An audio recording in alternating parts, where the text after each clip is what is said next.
You are lying in your bed. The dull whirring of your air conditioner is the only thing separating you from total silence.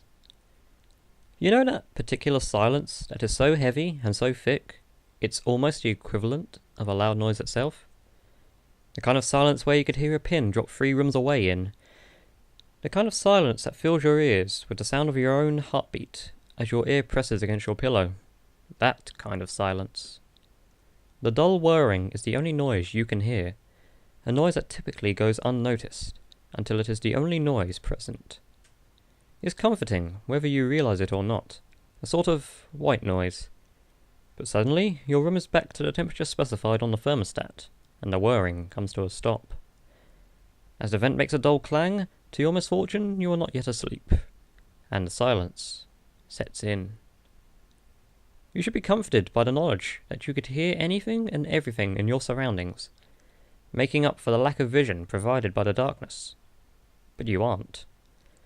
It's this very environment that sets you on edge, causes your heart to beat a bit faster, makes your body tense without explanation, and that makes you aware when you are not alone. But you are alone, right? You've been lying there with your eyes closed for almost 15 minutes now, and you made sure everything was normal in your room before you turned off the light. You're a smart one. All those Facebook quizzes you took have just reinforced what you already know. If you were in a horror movie, you'd survive until the end. You've even made a carefully laid out plan of what you'd do in any of the situations you've read about on Creepypasta.com. But that stuff is just nonsense anyway, right? You aren't scared, or that's what you keep telling yourself. But wait, what was that? Was that the rustling of fabric? But you didn't shift in your bed or make any movement. Did you make that noise? No, you couldn't have. You're paralyzed in your bed, stiff with an unease that wasn't present until these very moments. You must have imagined it. You must have. You roll over to face the wall, out of sight, out of mind. If there's something in the room with you, it will just have to accept that you are much too tired to deal with it at the moment. You're still stricken with an uneasiness as you hear the rustling again. This time, the rustling is accompanied by a soft thud on the ground. Your heart seizes in your chest. Did you really just hear that? No, you've just gotten yourself worked up about nothing. You really should stop playing horror survival games so late at night. It's messing with your brain. If you're a rational person, stop acting so childish and just fall asleep already. You close your eyes tightly, silently hoping sleep will whisk you away soon.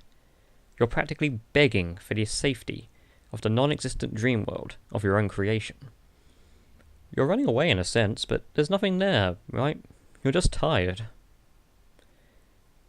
As your eyes are clenched tightly shut, you become aware that no matter how much you want to, you can no longer move your arms or legs.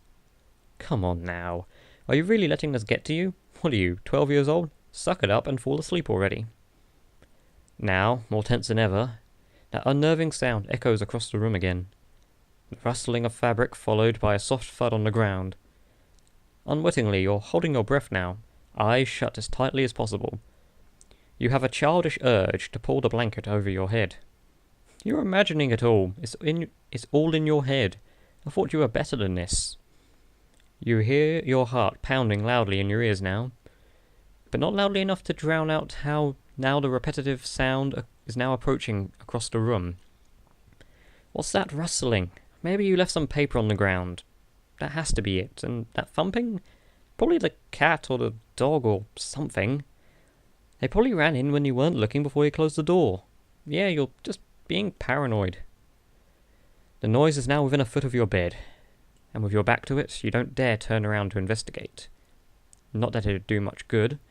The only light in your room is the dull glow of your cell phone on the nightstand next to you. You plugged it in before you crawled into bed, remember? But you don't dare turn around and look. There's nothing there anyway. Minutes that feel like hours pass as you face your wall, stiff as a board, unable to will your uncooperative body to move. You haven't heard the noises in a while now, not since it reached the edge of your bed. You know there's nothing there, you silly. It's this silence, it's messing with you. You really should have turned on some music or something before you went to bed. Oh well, maybe next time.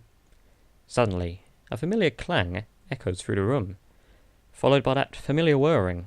You exhale deeply. your body relaxing as you are flooded with relief. Thank God that's over. Now you can finally sleep in peace.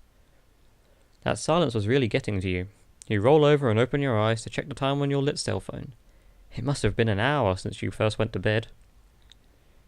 You are greeted, face to face, with his ear-to-ear grin. Dimly lit sockets, where eyes once resided, stare intently at you. Ah, I see you're still awake.